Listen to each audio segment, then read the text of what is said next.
For whom the life down under has been the key to prosperity in Whicker's world.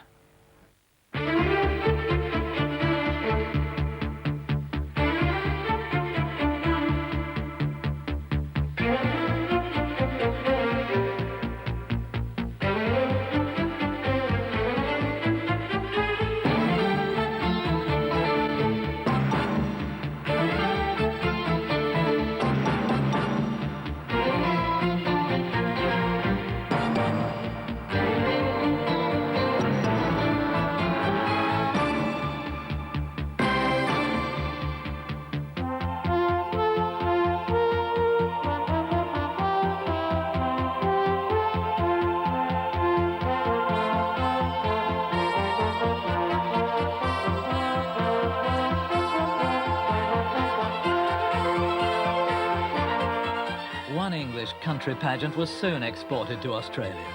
The Sydney Hounds were chasing kangaroo and deer back in 1817. Today, 100 miles to the north in the Vineyard Valley of the Hunter River, Australia's most northerly hunt meets twice a week and, as we know, one man's meat. Yet here they face no hostility, no hunt saboteur, for even if an Australian doesn't ride to hounds, you can bet he has a close gambling relationship with horses. So everyone seems fascinated by this most unusual scene, this thread of scarlet and black running through the tapestry of the countryside down under. They're after fox, but this is the Australian bush, so they're liable to put up a wallaby with its strongest scent, when 13 and a half couple of hounds will change the line and the master will not be amused.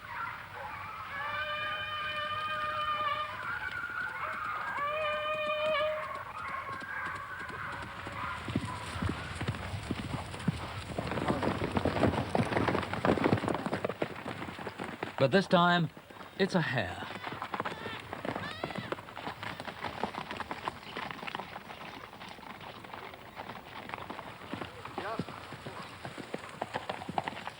The hunt was founded in 1977 by Ray Wilmot.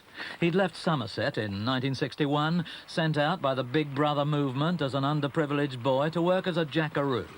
After 6 hard years in the outback, he gave up and returned to the easier routines of the Bristol Zoo, but then, much to his surprise, became homesick for Australia. He returned, began selling videos, and prospered. Now he's master and huntsman, and in the field cuts a traditionally autocratic figure.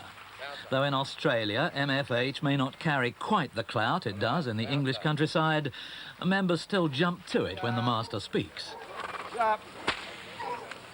The field pauses for a stirrup cup at a restaurant owned by the hunt chairman, Chris Barnes, who came here from Hereford. And how's the set?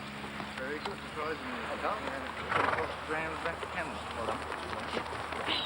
You should have heard the time for the camera. It's very welcome here, and I'll move on and take some cherry down.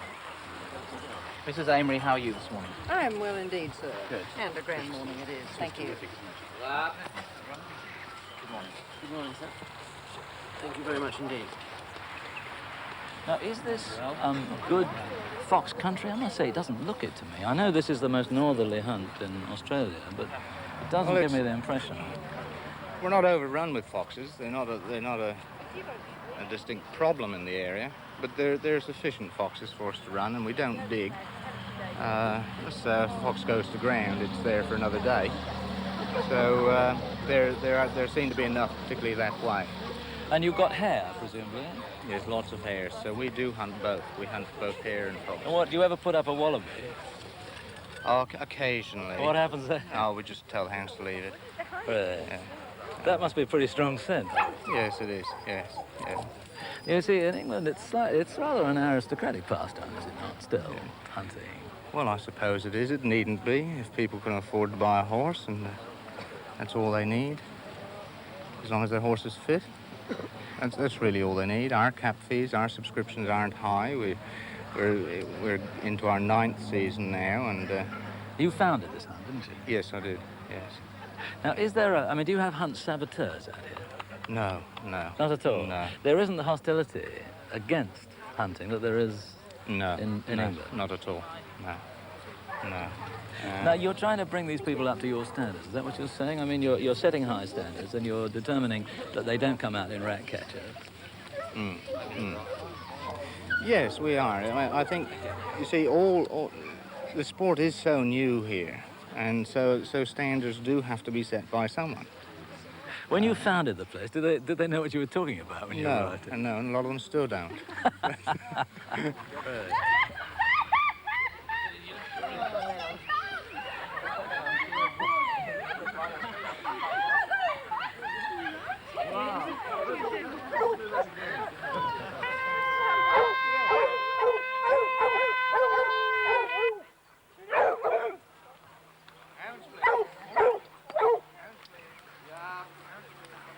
Having enjoyed a stirrup cup or two, the hunt sets off, displaying even more verve and dash. Good. Somehow they seem bolder, abandoned even.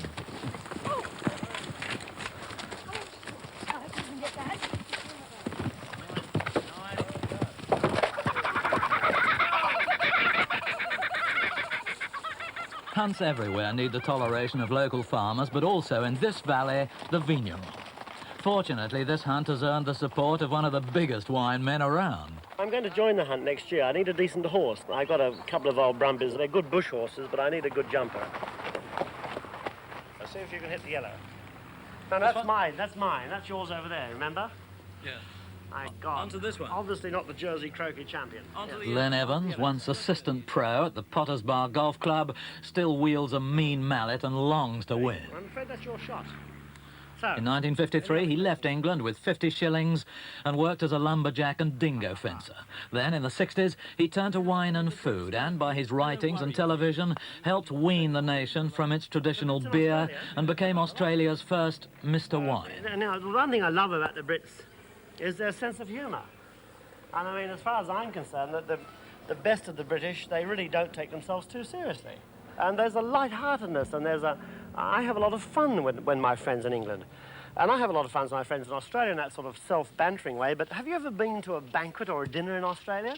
Have you ever heard them they all insist on speaking. The mayor and the under-mayor and the leader of the opposition and the under-leader of the opposition, the shire clerk, the assistant shire clerk, the Drain Payers Association Union's representative. It's unbelievable.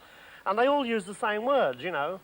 It behoves me on this occasion to extend a vote of thanks to none other than, you know, and it goes on and on, all this lovely unionese, these are dreadful expressions. The jargon. And it sounds so awful, and there's never any humour. And then when they tell a joke, oh, God forbid you should run when they tell a joke. And yet, you see, the individual Australian can be so amusing in that marvellous offbeat way. I was once travelling during the wet, up to the hunt, and the roads were blocked to the roads we generally use because of the wet, and we turned a curve. We'd been actually travelling about 100 yards in about a foot of water, and we came to a place we knew there was a dip and a bridge, and from the other side is emerging a lorry. So we stopped the lorry and we said, oh, excuse me, mate. We said, how deep is the water? And this bloke just looked down from his truck, opened the door, and this just sheet of water fell out of the door, you know. He just closed the door and drove off. Now, to me, that's tremendous humour, you know. So I'm not saying he's not funny, but on serious occasions and taking himself seriously, the Australian is a very serious creature indeed. And one of the things that's got to happen in this country, we've got to get a bit more light-hearted. Chairman of Rothbury Estates, producing some 60,000 cases each year from the Hunter Valley, Len Evans also light-heartedly controls another vineyard in South Australia. But despite such a wine lake, his financial situation's always been rather unliquid, providing that philosophy of dissatisfaction he finds so stimulating. One of his successful wines is called Evans Family. Len is not at all bashful. He became the nation's wine expert in the early 60s because he says no one else knew anything about it. The average annual consumption was then 1 glass per head. Now it's 24 bottles. He'd rampaged around, and his Welsh exuberance encouraged Australians to appreciate their excellent wines. Of course, when you first came to Australia, what, 30 years ago? Yes, 31 years ago now. Anyone who drank wine was a pufter. Well, actually, I had that said to me. I was in Mount Isa, it was very much the wild frontier mining town at the time, and I went to Boyd's Hotel, which was a very rough fighting hotel, and actually said to them, the owner, Mr. Boyd, may I buy a bottle of white wine? He said, oh, a bottle of sweet sherry, mate. I said, no, I want a bottle of dry white wine. He said, what are you, some kind of pansy? And I had to actually assure him that I'd actually buy the case bottle by bottle before he'd bring it in for me. And the funny thing was, when I left Mandy's 2.5 years later, every party had dry white wine available. So, you know, I have had an influence upon people as far as consumption is concerned. So how do European experts react to Australian wine? I did have a friend here, by the way, sitting at this table. He owns 14 chateaux in Bordeaux, and he's a good friend, and I said, isn't it marvellous to think that here we are, drinking the wine from only 400 yards away? He said, yes, what a pity it didn't travel. And of course, when I picked him up, he was much more civil. How do European wine experts react to Australian wine experts? Well, the people who know, I mean, I lecture in London quite often, and you'll always have the pommy redneck in the front row who'll look up and say, I say, your wines don't travel, do they? You know, and I mean, God, I mean, the old colonial bit, I mean, it really does aggravate thinking Australians, I can tell you. But the Poms who really do understand wine and understand fine wine would put Australia, and do put Australia, among the top 7 wine nations. Dylan Thomas said, didn't he, when asked, I am a first-class poet of the second rank. Well, if you reserve the front rank for Shakespeare and Milton and Goethe, then I think that probably, you know, the analogy is fairly apt. We don't make Montrachets, we don't make Chateau Lafite Rothschilds, we don't make Petruses, but we do make wines which are a damn sight better, in the majority of cases, than most commune Burgundies, the most generic Bordeauxs, the most generic Sauternes and Graves, the most Puy-Fusés, and if only people understood this, we make some extremely good wine at that level, which can rank very much with the wines of the world.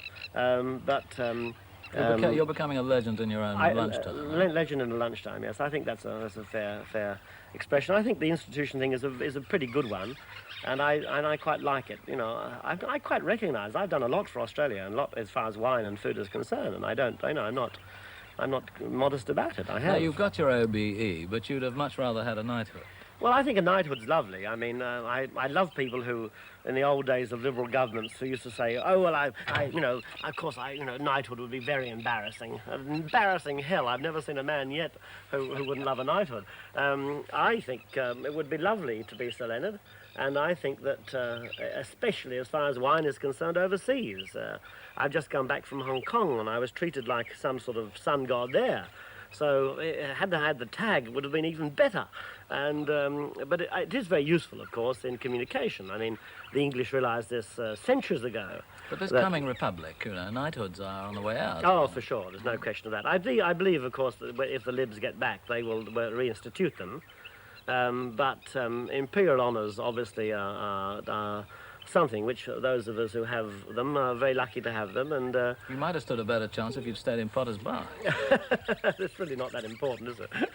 But talking honestly, I think America, of course, is immensely vulnerable to that kind of thing, and it would help the export drive enormously if we were able to go over there with that kind of badge.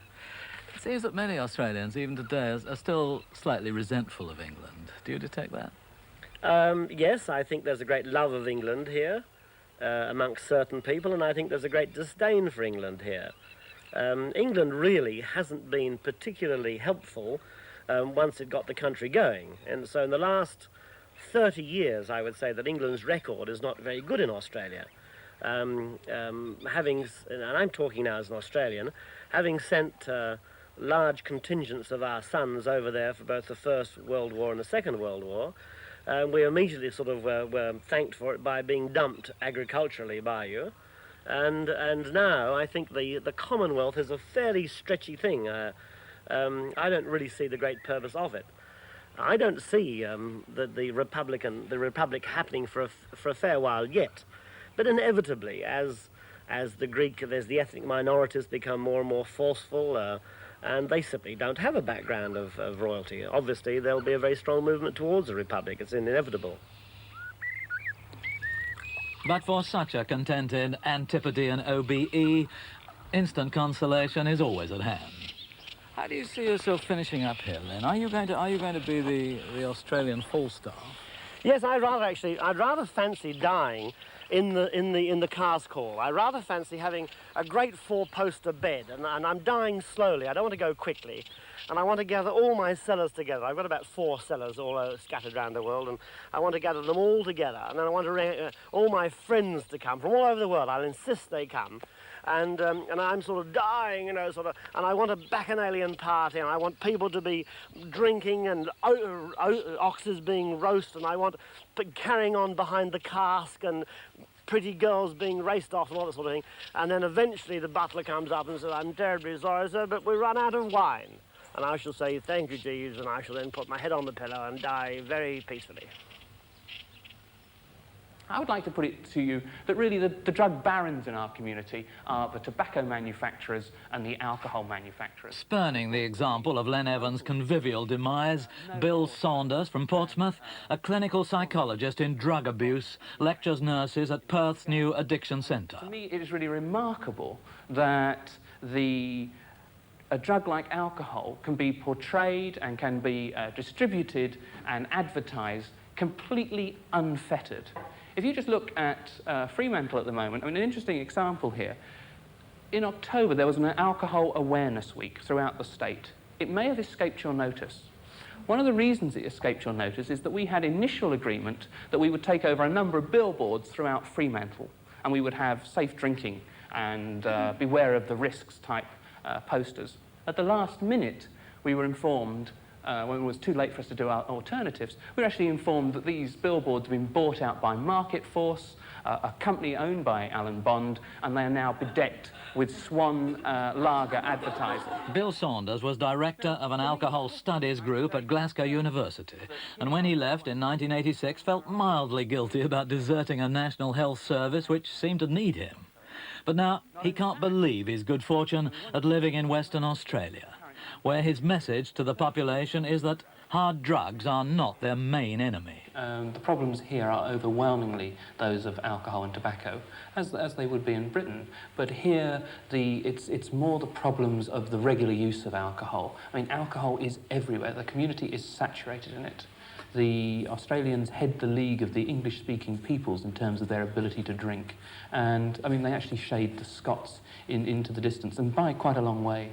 So what we're talking about here is a community which has become very used to having alcohol distributed into it at a very high rate indeed, and the bottle shops and the hotels. And I mean, drinking is a sort of very much a way of life. In fact, one of my colleagues recently compared it to the sort of the gun laws in America, that to try to do anything about alcohol here was very much akin to trying to control, you know, the right to use guns in the States. That what you have now is a situation where people moving into their 30s, 40s and 50s, you know, you're getting lots and lots of regular use harm. So there's lots of people turning up in the hospitals and in sort of ordinary clinical contact whose livers, brains, hearts, etc., are being quietly eroded by their regular use of alcohol. If you want to look at assault, 78% of assaults here are alcohol-related, 1 in 2 murders, something like 40% of the suicides. I mean, if these sort of figures were from heroin, I mean, there'd be such an outcry, and yet this is a sort of a catalogue of carnage, if you like. Beer seems like central to life here, really. I'm thinking of the America's Cup is supported by beer, the Melbourne Cup is supported by another brewery. It's in the fabric of life here. It is. It's very much bedded in. And the most attractive buildings in every town are the pubs. It's the only building that's been restored and is beautiful. Well, that's certainly true of Fremantle and the America's Cup. I mean, they have done a magnificent job in restoring that. You were telling the nurses that Alan Bond was the villain here. Yes, well, I was saying he was a drug baron, right? He promotes and he pushes his drug with amazing lack of resistance into this community. I mean, he's now been able to get the licensing laws extended so that 24 hours a day, Perth people will be able to drink. Now, that is very curious when you see the government, on the other hand, saying they're going to get tougher on cannabis users and on the supply of illegal drugs. I mean, any movement now of $10,000 in a bank account could be open to police scrutiny. Your telephone could be tapped. We're going to have better coastal surveillance with the idea that you're going to cut off the supply of the illegal drugs, and that will cure the problem.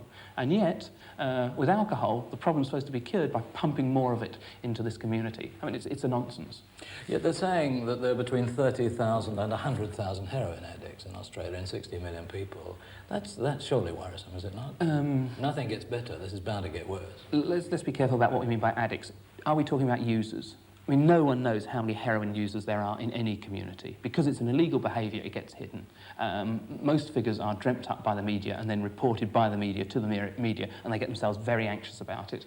Let's talk about, if you want to talk about addiction, you've got to talk about the 5 or 6 million Australians who use more than 20 cigarettes a day. 1 in 4 of them will die from that drug use, and there are probably some 4 or 5 million really addicted people. Now, they far outweigh the number of people who may use heroin. I mean, if you take crack, you're an addict tomorrow. If you smoke cigarettes, you go on smoking for 40 years. You're only a crack addict tomorrow if you listen to the Panorama programme and believe what they say about that. There is no such thing as a drug which overwhelms your will instantaneously. What crack is very pleasant. It's a nice thing to do, right? So what people like is the pleasure. Now, there are lots of other human behaviours that are pleasurable. Your first kiss, I suspect, led you to carry on kissing. So there we are, the instant addictive behaviour. And I think we've got to be very careful that we don't allow the sort of media rhetoric to take away from the evidence. So, I mean, to oversimplify, it seems you're suggesting that heroin and cocaine are not really too worrisome, but alcohol and nicotine and opiates are very dangerous indeed. Well, let's just look at the alcohol and the nicotine. I mean, they're the drug problems here. Even most government drug initiatives, especially the one in Britain, focused on heroin, when in fact, of course, they should focus on alcohol and tobacco. If you look at the local situation, you'll have some 20,000 deaths in Australia from alcohol and tobacco. You may get to 200 from opiates.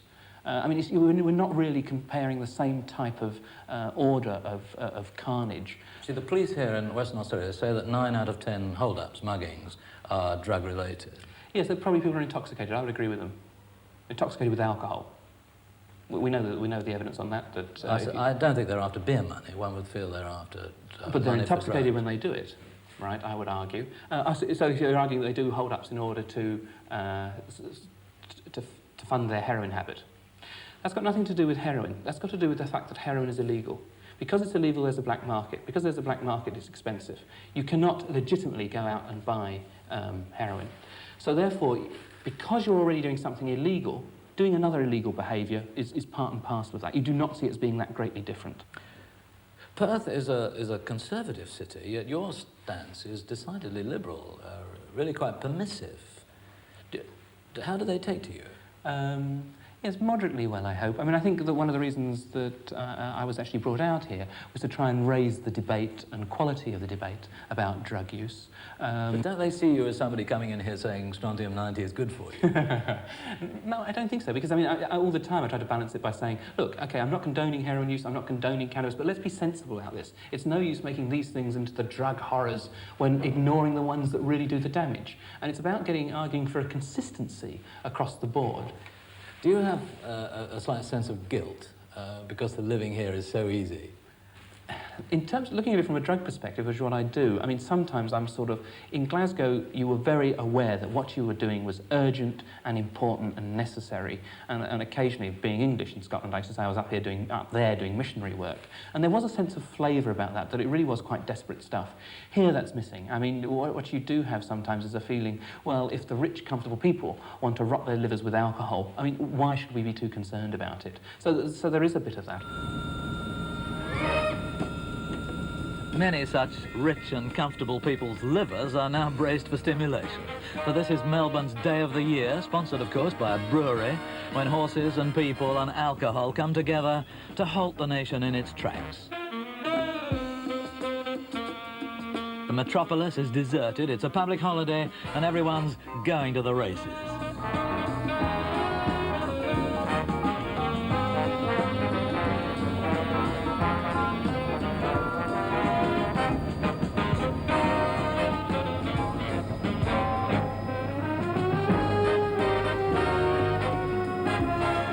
During this 4-day spring meeting, racegoers will drink more than 1 million bottles of champagne. And to face such an outpouring, the fortunate catch a chopper or a boat out to Flemington Racecourse because the roads are solid. They won't even make way for a 1935 Phantom 2 Rose.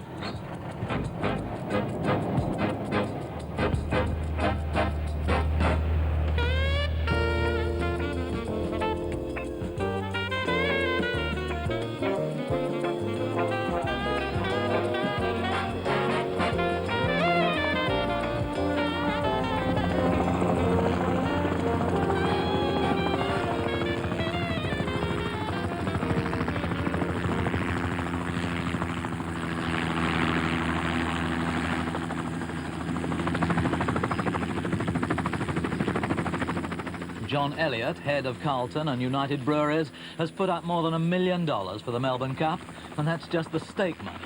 So his red F is stamped across the entire event. But there are nearly 90,000 people here today, and another 80 million watching on television, so it may be money well spent. The Cup was first run in 1861, since when the attendant hemlines have been up and down like racegoers' fortunes at this biggest betting race in the world. Despite its power to empty streets, stop Parliament and a nation's life, it's an innocent carnival, a distinctive Australian blend of Happy Hampstead and Ascot. Among the beau monde with their big bets are equally enthusiastic punters in more imaginative outfits, though he might at least have used the sponsor's tinnies.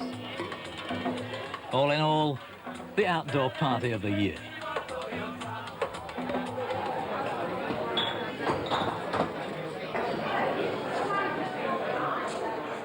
I asked a former editor of Australian Vogue, Sheila Scotter, what she thought about the show so far. The great big thing is E for effort. I mean, everybody makes an enormous effort.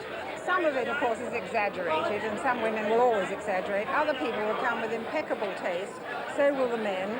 And I think it's just an occasion that makes everyone make the effort. But you see, a lot of these women are wearing the kind of clothes that I'm sure they'd never dream of wearing on any other occasion. No, I'm sorry, I don't agree with you entirely there, because they do have a lot of lunches. We do have very chic lunches in Melbourne, and they would wear them. Perhaps not the exaggerated hats, but the smaller hats people do wear. For example, I always wear a hat if I'm lunching with a man. And, you know, I think people do wear their clothes. You'll see them. I think what they do is save them up. So this week is the launch of them. But through the summer, you'll see them, definitely.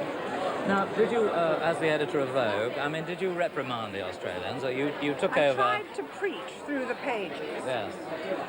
You're slightly resented for that, but I think all you can do is not do the negative, do the positive, and show what you should look like, not say you look terrible because you're not, like this or something. That's all I could do. And now I'm a columnist, I can be a little bit more dangerous. When you first came out here, as an English Rose, were you delighted with what you found, or were you surprised? No, not immediately, because I was out in 1950, so it's a long time ago. I'm an old posie, I am posie. And the thing is, in those days, it was pretty tough. But you made your own way. And the Australians are extraordinary people. I mean, if you like them, and I happen to, and I love them, they really do accept you, and you get in there, and you've got a duty to do. And I mean, if we didn't have all these English people out here, they'd never have made the country as good as it is. If you were going around here, giving marks, I mean, you're one of the fashion judges, I'm a fashion judge. Yes, I know. I find it very hard to judge a fashion, because the people who put themselves up to be judged Yes, they're not the ones. are wearing... No, but you can look around and find the complete ensemble and the complete look, and the accessories all being right. But you see, if you go around, you were saying to me, you know, if you were going around in the rest of the world, in every city in the world, there is always one smart set of women. I mean, fashion is totally international, and so that they either shop or they have it produced in their own town. And you've also got the dowdy set, you've also got the overdressed, you know, nouveau riche that try to attract attention. It's the same everywhere, Alan, it really is. If you were going around here awarding marks, Yes. who would get any? Well, Well, I think Madame Pierre-Yver would get some. She's the... She's got nothing to do with Australia. No, she hasn't. She's French. Well, that doesn't matter. I think there are one or two people who will see... God, I'm never going to get the names right. But I mean, you know, I'd look around and finally, if I didn't know the name, I would judge it on the fashion, not on the name. And that does happen sometimes. They take somebody's name and say, oh, well, so-and-so, she must be in it because she's this or she's that, which is not right. You should take the overall look. Right? Yes, the overall look is a slightly Bertram Mills. Oh, you're trying to provoke me. You're wrong. The average look is not that.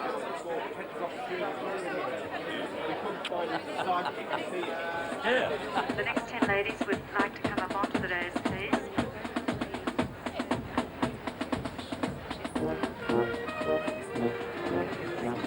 Make sure your numbers are showing very clearly so the judges can see the numbers.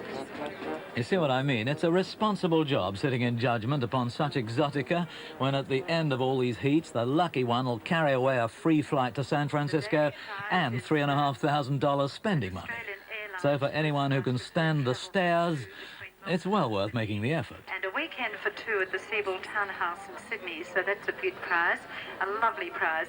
And also, there are some very nice consolation prizes. In each section there is an outright winner and two consolation prizes. Guided by a crisp Mrs. Rex Harrison, judges and public cast critical eyes over the gallant many who are well prepared for such scrutiny. Perfume, which is superb, and the Cadbury's Milk Tray chocolates. So they're the consolation prizes, and the winner goes off to Sydney, staying at the Sea. The Melbourne Cup and the frenzy it causes are at the summit of the spring meeting, which includes the Derby and the Oaks. So Australian society, saddling up for its annual horse show, provides a gold rush at Melbourne shops.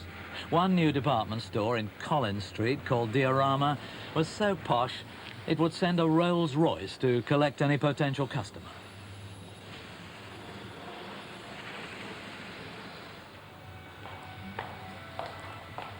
Inside, preparations were made to knock 'em cold in the members' enclosure, or maybe even win a flight to the States.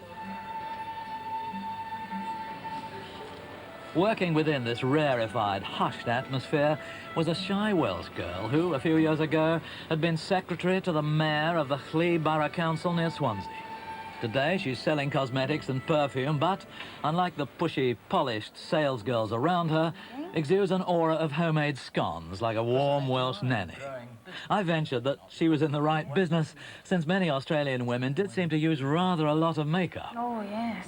Why is that? Because they're healthy, they ought to have good skins. Perhaps it's all this sunshine, is it? It's all the sunshine, yes, and the holidays, and they love to go barbecues, and they go skiing, you know, and Yes. there's all the different climates that they go in. But they do tend to plaster it on a bit, don't they? Yes. I hope you tell them not to. Oh, yes. Yeah, well, there's different looks. I say, well, you don't have to wear that, you know, when you go to your ball, then, you know, you can really make up, and then there's the casual look, and, you know, they've got all this sorts of, you know, they've got all the different looks, but they just really enjoy looking glamorous. Would it be fair to say that sometimes they are overmade? Some are, yes. Much more You know, so it's than in much Britain. more. Yes. Oh, much more. Yeah, well, they noticed when I went back there, you can imagine, you know, and with me with all my makeup, going to the supermarkets with my mum and things, people looking at me, you know, and... Yes. Did you both get jobs? Yeah, we arrived on the Saturday. I had the job with Chanel on the Wednesday. Did you? Yeah. Was that luck or skill or forethought? Or? Oh, luck, really, because I'd never done this sort of work before in my life. You know, I just looked in the paper and I thought, as soon as I get a job, if I get a job in Australia, then, you know, I thought my parents would be happy and there'd be money coming in, and I just thought, you know, I'd meet more people, I'd get more confident, and my accent was worrying me because, you know, I knew people wouldn't be able to understand me properly. Does it still worry you? A little bit. They're very nice. The Australians always say they love the accent, and because you don't sound like them, you feel a little bit. I'm sure that's the reason why you're selling a lot of makeup, actually. They like your accent. Yes, exactly. They all come in and say, you know, they always ask me if I can sing, and, you know, and I get so embarrassed. So in the 3 years you've been here, Yes. how has your life changed as an ex-mayor secretary? Oh, my standard of living has improved tremendously. You know, like, I wouldn't have a pool of my own if I lived in England. You know, you can go out on a Saturday and buy a microwave, you know, which you couldn't do, you know, well, I couldn't anyway, and Yeah. I was very careful with money and everything. Yes. And house that we've got, you know, it's, you know, you can just go out and just buy things that you like. You haven't got to make do with things. That's what I like. Because if I get something, I like to get something good. You've got this job, which is a good job. Your husband's working as well. Yes. So your income is better than it was back in much. Wales. Well, he earns 3.5 times as much as what he did in England. I see. Yeah, And so you? mine is about 2.5. Now, when you got back there this time, this was what, the summer? Yes, summertime. How did you find Wales? Well, when I first walked off the plane at Heathrow, I was really, you know, because I'd been staying in Hong Kong, which was spotlessly clean, and I never forget walking into the toilet there, and I was, you know, it really disgusted because it was so terrible. It really made me, I thought, oh, what on earth have I come home to? And I thought, don't be silly, Annette, it's, you know, it must be one of their off days or something. And when we went to walk and asking people where the hired car was and all this sort of thing, it was, you know, they just weren't, you know, very helpful, I found.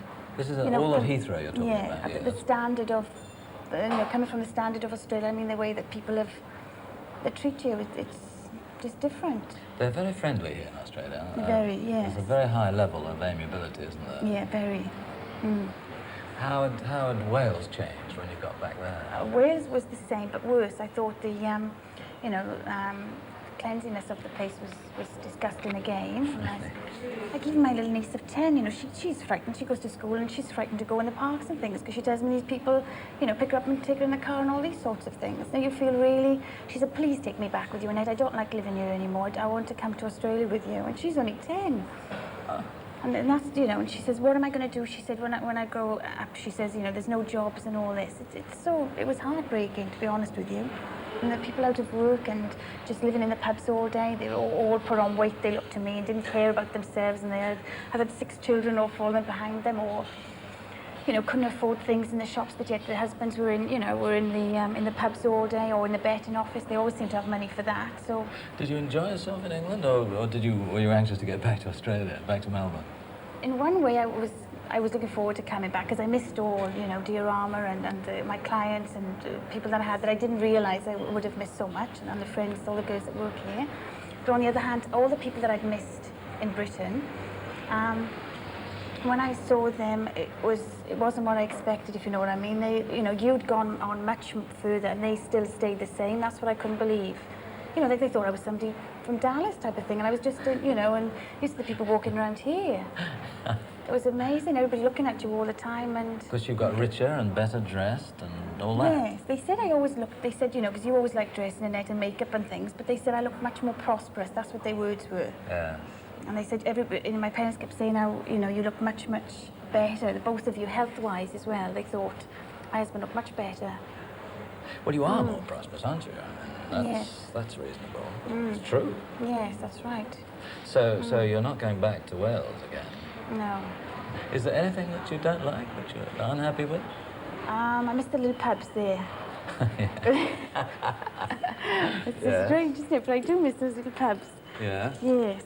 Well, that's not a great sacrifice, is it? It's not, is it? No, I miss going in and seeing this one and that one, and it's just so much smaller here. It's on a bigger scale, isn't it? But then you haven't got the Regent and all those lovely places to go for cocktails after work or something. I would never be doing that if I was home, would I? Things like that. Here you can do everything that everybody else does. Do you know what I mean? In England, I find it's only the rich that can. There's that, isn't there? You're either, what's the word? I can't think of the word. You're either a working class person, then, if you know what I mean, and you're just surviving, or you're, you've got money. Yeah. There's no in between. In Australia, you can be, you can go out, you can have your wages and go out every night if you want to spend it that way, or you can, like I do, stay in most of the time, just go out on the odd weekend or something, and then save your money and go home and have nice holidays. There's no class distinction, you're saying? That's right, yes, yes. Yeah. The Victoria Racing Club's Derby Eve Ball, summit of the social scene down under.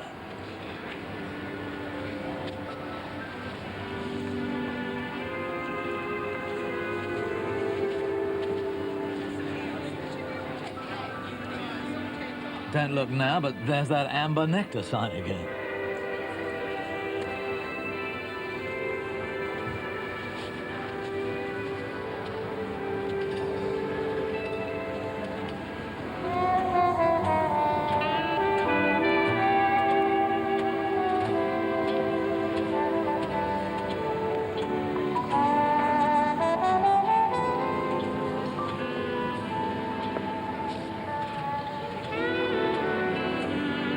While Englishmen may dream of dancing with Princess Diana and Americans yearn to be president, Australians merely long to win the Melbourne Cup. And down there in a Rolls-Royce Corniche is an orphan from St Pancras who did. Dennis Gowing couldn't read or write until he was 10. An unwanted child, he'd been adopted in all by 3 fathers and 2 mothers, but then joined the army as a boy soldier looking for another sort of family. That didn't work either, so he escaped to Australia, the only free passage he could find in 1949. He failed at about 25 jobs, he says, but after such a discouraging start, went on to create and sell for millions the most successful car franchise in Victoria, to own the finest collection of Australian modern art, and, best of all, to be part owner of What a Nuisance, the '85 Melbourne Cup winner. A Damon Runyon character, out of step in good grey Melbourne, even on its one gaudy day. He retains his London accent after 40 years away, but shares the true Australian passions: horses, sailing, wine and women. While remaining as apart and as lonely as an orphan in St Pancras, who grew up to enjoy one delirious day. I was away with the birds for 9 months. I just couldn't believe that somebody in my position was able to win something like that. The euphoria must have lasted about 3 or 4 months. And I'd go in every morning, and I'd get up every morning, I'd look at the cup, and I'd touch it. So your feet didn't touch the ground? No, not for months. That's extraordinary. It's an extraordinary effect. I mean, it's only a bloody horse race, let's face it. Not in Australia, it's the Melbourne Cup. Yes, okay. That's like Don Bradman. I'll take that back. Yeah, it's more than that here. I mean, the English derby's nothing like it. Yes. You know, it's a very involved thing. I mean, you know, it's a... I think it's a special race, it's a very special horse, and it's a very special thing to Australia. And it is a totally Australian thing, and outsiders wouldn't know. I mean, the whole country stops dead. And I mean, even to get a horse in the race, not to win, just to have a horse in the race, you know, even if it runs last, it's fantastic, you know. So you won $1 million. What'd you do with it? I didn't win $1 million. The first prize was $625,000. Huh. We gave 130 to charity, to the 2 charities, Save the Children and Variety Club, as my partner myself. I think the trainer got about 100,000. The jockey got about 100,000. I think the final, what we did get... You finished at owing, right? No, I think got 100 plus. But I mean, you're still a very rich man. No. Are you being modest, or...? No, I'm not being modest. No, I'm not rich by today's standards, because I've spent a lot of money, and I've had a fairly good time. I sort of been married here and there, and I have children I've raised. And now, you've married here and... How many times here and there? Well, here and... 2 actual marriages here. 2 actual marriages? And some that didn't take, you mean? Like a screen graft. And, oh yeah, I've sort of lived with a number of ladies over a number of years, and which was all enjoyable. One of them was Miss Australia, I seem to yeah, that's right, yeah. Marvellous. I was always madly in love with her. She wasn't in love with me. We were together for about 2.5 to 3 years. It was fantastic. It was the time when all of a sudden I discovered a new way of life, and I bought a big yacht. I'd never been on a yacht before, and we sailed from Melbourne up to the top of Australia and all around. Had a fantastic time for 3 months, and I think at the end of 3 months, before the during the 1984 Sydney Cup, when that horse What a Nuisance was going, she said, well, goodbye, piss off, and off she went. And that was about it, yeah. But she was marvellous. Was it something you'd said? No, it's something I hadn't done about it. But, no, it was good. Lose a few, win a few. Looking for some discipline as well as a family, this Melbourne Cup winner from an orphanage had joined the army at 15, signing on for 12 years with the Duke of Cornwall's Light Infantry at Bodmin. At the time, he says, it beat going to jail. I spent about the first 113 days in a lot of trouble in the army. The second year, I suppose, I spent 365 days trying to get out of the army. Oh, you'd had enough by then? Yeah. And you did get out? I did get out, yeah. I was medically discharged with a very small pension of £50 and I... How did you get discharged? Well, I was, at the time, I'd always had ear trouble, so I aggravated ear trouble by pouring salt water in my right ear. And I ended up being discharged with, I think it's called bilateral otitis media, which is some sort of thing with both ears, inner and outer ears or some crap. You poured salt water? Yeah, every night. Good Lord. Yeah. And has that affected your hearing Yeah, I'm since? still slightly deaf in that ear and always have been. Was it worth it? Oh, yeah. Now, you finished up as the biggest car dealer in Victoria. You're the half owner of last year's Melbourne Cup winner. You possessed what's said to be the best collection of contemporary Australian art. How is it you find your way, you're an orphan, you find your way in so many different worlds and seem to do well in all of them? I think I was saying that all knowledge is acquired. I have tunnel vision, and the art business, I sort of drifted into it. I spent a lot of time reading, thinking about Australian contemporary art. Ended up with, I think it was at the time, the best contemporary collection. It wasn't the largest, but there are people who have hundreds and hundreds of paintings, not necessarily all of great quality, but this was a great collection. I sold it along with a big house at the time because all my cash and all my funding was in this one collection in one house, you know. When I go into something, I suppose I sort of read a lot, study it and think about it, and it's like the stud I had. I was in the stud horse breeding industry, and it was very successful. I had 2 people killed on that stud, so I just got out of it. But I think anyone can apply their mind to any subject and go into that one subject and be successful if they want to. Now, you could be quite unpopular in certain yeah, quarters here. I'm not quite sure you're a quiet chap. You're an amiable man. What has made you unpopular? All these ladies? I've never tried to be popular. It's not my go, you know. I can't pat babies' heads. And if I don't like anyone, I tell them to piss off, you know. I'm not... I just don't want to be nice for the sake of being nice and pleasant, you know. Strange that you're a quiet, you're a rather shy man. You're a loner, and yet everything you go into requires characters who are extrovert and probably pushy. Car salesman, running hotels, owning horses, restaurateur. That's business. My private life is very... I mean, I was a recluse for 2 years. I still today live on my own, and my children, I've got 4 children. I'm very fond of them, but I couldn't have them living with me, and I couldn't live with them. I find it very difficult to live with someone. I think that goes back to the orphan part, and I probably realise this more later. So I actually enjoy my own company. I mean, I want to watch my television show. I don't want to share the television show with that person watching television. If they don't like it, they can jump in the bloody lake. That's what I want to do. I mean, I think it's a very selfish attitude. But it's also, I'm not lonely about it, I just enjoy it. You know, it doesn't worry me anymore about dying on my own. I mean, it used to worry a lot of people, probably me. Yes, what do you do on Christmas Day? I usually go and see the children up at the hotel and then get away as quickly as I can. I do not like Christmas days. I'm a bastard of the time. It's the one day that gets to you, isn't it? Well, I suppose people like me, it does, yeah. Maybe. This Christmas I was thinking of going to England because I've never been to England on Christmas Day since I left, you know. I've always had this one. I'd like to see a lot of people that I suppose are all about to turn up their toes. And before they do, I'd sort of like to see them. Go back to the good old days, see your old Sergeant Major. Oh, no, I wouldn't even. I'd none of that. But you're not tempted to go and take the bones back, to have them buried back in the West Country or St Pancras? No, I'm Australian. You're an Australian? Yeah. Crowd start. Wait for the light. Ready. Light on racing. And they jumped away in a good line near the inside. My Tristram's got away well with Mintmaster, Sea Legend just now and Enchanteur. Joel midfield with Born to be Queen. So on this and every first Tuesday in November, whether as owners, breeders, punters, or just someone with a ticket in the office sweepstake, the whole of Australia stops for these 3 minutes.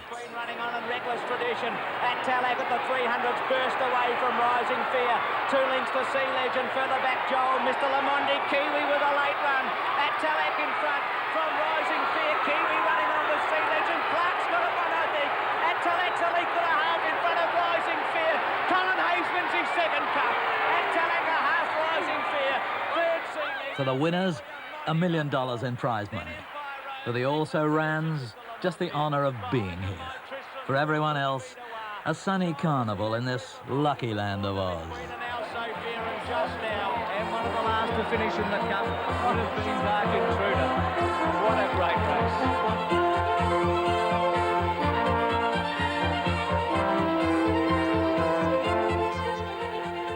And we'll be back with Alan Whicker in Australia again on Friday evening.